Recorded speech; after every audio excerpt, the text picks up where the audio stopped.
नमस्ते बच्चों। आज हम अपनी पाठ्य पुस्तक के पाठ 5 के आ भाग को पढ़ेंगे, जिसका नाम है वृंद के दोहे। इसके कवि स्वयं वृंद जी हैं। वृंद जी रीतिकाल के कवि हैं। अब आप सोच रहे होंगे कि ये रीतिकाल क्या है, तो मैं यहाँ पर आपको हिंदी साहित्य का इतिहास संक्षिप्त रूप में बताना चाहूँगी। हिंदी साहित्य का इतिहास 4 कालखंडों में विभाजित किया गया है। पहला आदिकाल, जिसे वीर गाथा काल भी कहा जाता है। इस काल में नामकरण समस्या आदिकाल की सामाजिक, राजनीतिक, आर्थिक और सांस्कृतिक पृष्ठभूमि को बताया गया है।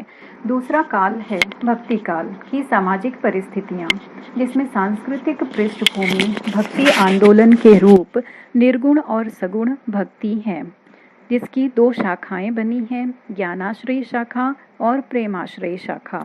तीसरा कालखंड है रीति काल और चौथा आधुनिक काल। तो बच्चों, हम पहले आधुनिक काल को देख लेते हैं और बाद में रीति काल को देखेंगे। आधुनिक काल, हिंदी साहित्य का आधुनिक काल तत्कालीन राजनैतिक गतिविधियों से प्रभावित हुआ है। इसको हिंदी साहित्य का सर्वश्रेष्ठ युग माना जा सकता है, जिसमें पद्य के साथ साथ गद्य, समालोचना, कहानी, नाटक व पत्रकारिता का भी विकास हुआ है। अब हम रीतिकाल को पढ़ेंगे, समझ लेंगे, जिसका संबंध हमारी कविता से है। तीसरा कालखंड रीतिकाल माना गया है। इस काल में रस, अलंकार, गुण और ध्वनि भेद आदि काव्यांगों के विवेचन करते हुए, इनके लक्षण बताते हुए रचे गए काव्य की प्रधानता के कारण इस काल को रीति काल कहा गया है। इस काल में कई कवि ऐसे भी थे जो आचार्य थे, जिन्होंने विविध काव्यांगों के लक्षण देने वाले ग्रंथ भी लिखे। मुख्यतया कवित्त, सवैये और दोहे इस युग में लिखे गए हैं। रीतिकाल के अधिकांश कवि दरबारी थे, जिनमें केशवदास, बिहारी, भूषण, मतीराम और चिंतामणि आदि थे। और इसी रीतिकालीन परंपरा में वृंदावन दास जी का नाम बड़ी आदर के साथ लिया जाता है। अपने काव्यों में इन्होंने रीति और नीति की बात की है। थोड़ा सा हम रीति और नीति को भी समझ लेते हैं। रीति यानी परंपरा, नीति यानी उचित समय और उचित स्थान पर उचित कार्य करने की कला को नीति कहा जाता है। जैसे व्यवहार की वह रीति जिससे अपना कल्याण हो और समाज को भी कोई बाधा न पहुँचे, अथवा लोक या समाज के कल्याण के लिए उचित ठहराया हुआ आचार व्यवहार। तो अब हमने इन सभी चीज़ों को जान लिया है। अब अपने काव्य की तरफ रुख करते हैं। वृंद जी के दोहे। वृंद जी, कवि का परिचय जान लेते हैं। माना जाता है कि कवि वृंद जी का जन्म 1643 को मथुरा में हुआ। आपका पूरा नाम वृंदावन दास है। इनकी रचनाएं रीतिबद्ध परंपरा में महत्वपूर्ण स्थान रखती हैं। इनके काव्य के विविध प्रकारों में रचनाएं रची हैं। 12 मासा में 12 महीनों का सुंदर चित्रण किया है, तो यमक सतसई में विविध प्रकार के यमक अलंकार का स्वरूप स्पष्ट किया है। इनके नीतिपरक दोहे जनसाधारण में बहुत प्रसिद्ध हैं और लोक व्यवहार में अनुकरणीय भी हैं।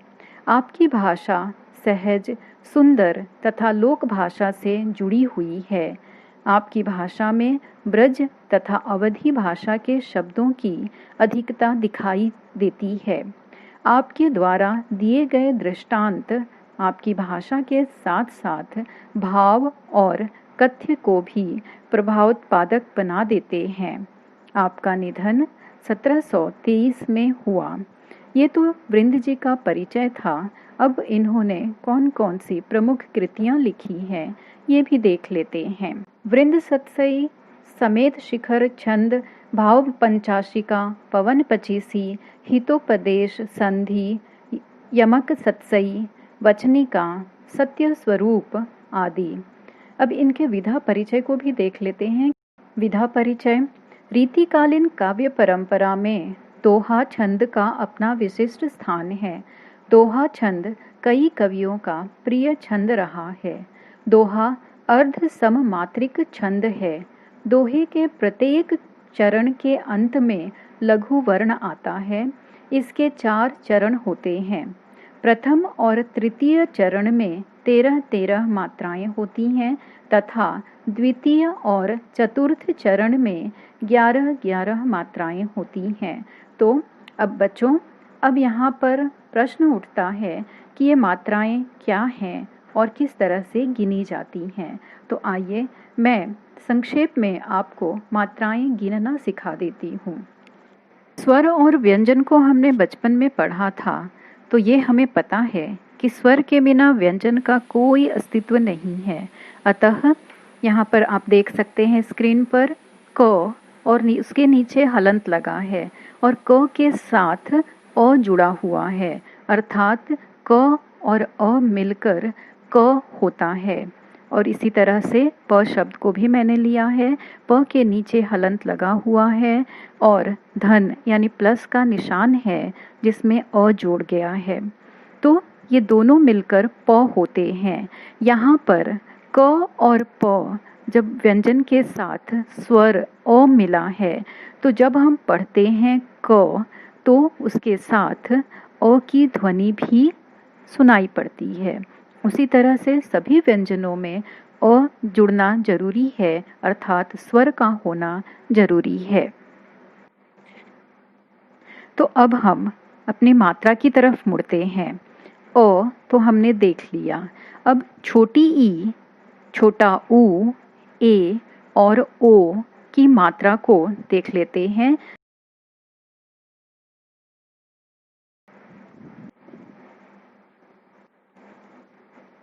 ये सभी मात्राएं लघु मात्रा कहलाती हैं, अर्थात जहाँ पर हमारे कंठ पर जोर न लगे वहाँ पर लघु मात्रा कहा जाता है। और इस मात्रा को एक मात्रा गिनते हैं। एक मात्रा के लिए आई लगाया जाता है। अब हम थोड़ा और आगे बढ़ते हैं। अ के बाद आ आता है। आ, बड़ी ई, बड़ा ऊ, ए और औ। ये सब यानी बड़ी ई, बड़ा ऊ, ए, औ इत्यादि अर्थात बोलने पर कंठ पर जोर लगता है, उसे 2 मात्रा गिनते हैं, जिसे दीर्घ मात्रा कहते हैं। अब बड़ी ई, ऊ, ए, औ की मात्रा को हम जब गिनते हैं 2 मात्रा, तो वहाँ पर एस लगाया जाता है। उपर्युक्त पंक्तियों की मात्राओं को आप स्वयं गिन सकते हैं। यहाँ पर दोहे के प्रथम और द्वितीय पद को मैंने लिया है। कैसे गिना जाता है मैं दिखा देती हूँ, अपने स्क्रीन पर देख लीजिए। अपनी पहुँच विचारी कै, करतब करिए दौर। अब इसकी मात्रा को कैसे गिना जाता है वो देख लेते हैं। हमने मात्राएं गिनने की प्रक्रिया को देख लिया है। अ एक मात्रा, प एक मात्रा और न पर बड़ी की मात्रा लगी है, इसलिए वो 2 मात्रा कहलाती है।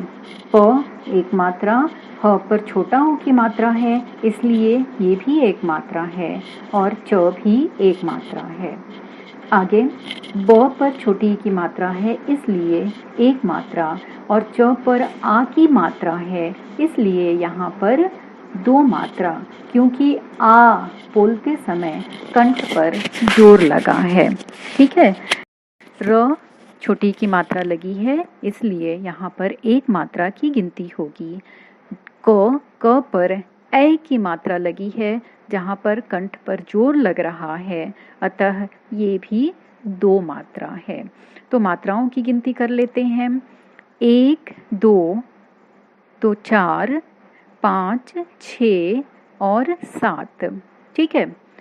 8, 9, 10, 11, 12 और 13, यानी कि प्रथम चरण में 13 मात्रा है। अब द्वितीय चरण को देख लेते हैं, जो आपकी स्क्रीन पर दिखाई दे रहा है। इस तरह से है। करतब करिए दौर।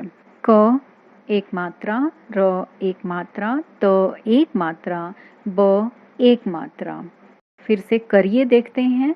क एक मात्रा, र पर छोटी की मात्रा है इसलिए एक मात्रा, ए है करिए, तो यहाँ पर कंठ पर जोर लगा है इसलिए 2 मात्रा यहाँ है। दौर, दौर पर भी कंठ पर जोर लग रहा है इसलिए ये भी 2 मात्रा गिनी जाएगी। यहाँ पर र यानी 1 मात्रा है, तो अब मात्राओं की गिनती कर लेते हैं। 1 2 3 4 5 6 7 8 9 10 और 11। ठीक है, इसी तरह से आप दूसरे दोहों की मात्राओं की गिनती कर सकते हैं। जैसे प्रथम और द्वितीय की बात हुई है, प्रथम और तृतीय चरण जो है उसकी मात्रा 13-13 होती है। द्वितीय और चतुर्थ चरण में 11-11 मात्राएं होती हैं। अब हम काव्य परिचय देख लेते हैं। प्रस्तुत दोहों में कवि वृंद जी ने कई नीतिपरक बातों की सीख दी है। विद्यारूपी धन की विशेषता यह होती है कि वह खर्च करने पर बढ़ता जाता है। आँखें मन की सच झूठ बातें बता देती हैं। जितनी चादर हो मनुष्य को उतने ही पांव फैलाने चाहिए। व्यवहार के कपट को स्थान नहीं देना चाहिए। बिना गुणों के मनुष्य को बड़प्पन नहीं मिलता। दुष्ट व्यक्ति से उलझने पर कीचड़ हम पर ही उड़ता है। संसार में सद्गुणों के कारण ही व्यक्ति को आदर प्राप्त होता है। कवि वृंद के दोहे पाठकों को व्यवहारिक अनुभवों से परिचित कराते हैं, जीवन का सच्चा मार्ग दिखाते हैं। तो बच्चों, हम लोगों ने रीति और नीति की बातें ऊपर सुनी, देखी ना, कि रीति और नीति क्या होती है। तो नीति व्यवहारों की बात जो रोजमर्रा के जीवन में हम अपनाते हैं, वही बात यहाँ पर वृंद जी अपने दोहों के माध्यम से कर रहे हैं। पहला दोहा इस प्रकार है।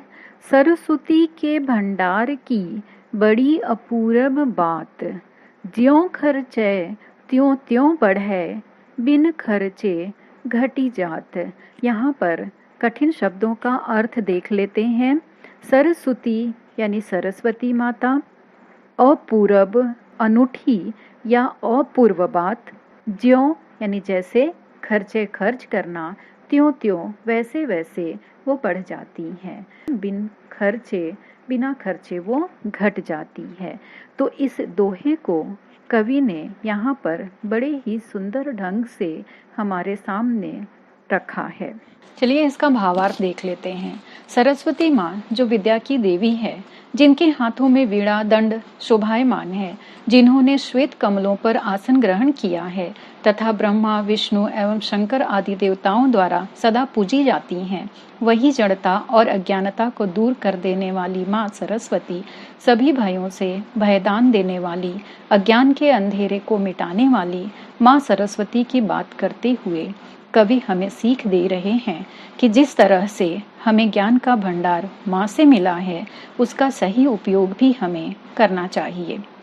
महान ज्ञानी होने के बाद यदि हमने अपने ज्ञान का इस्तेमाल आने वाली पीढ़ी या जन कल्याण के लिए नहीं किया, तो वही ज्ञान निस्तेज यानी कमजोर हो जाता है।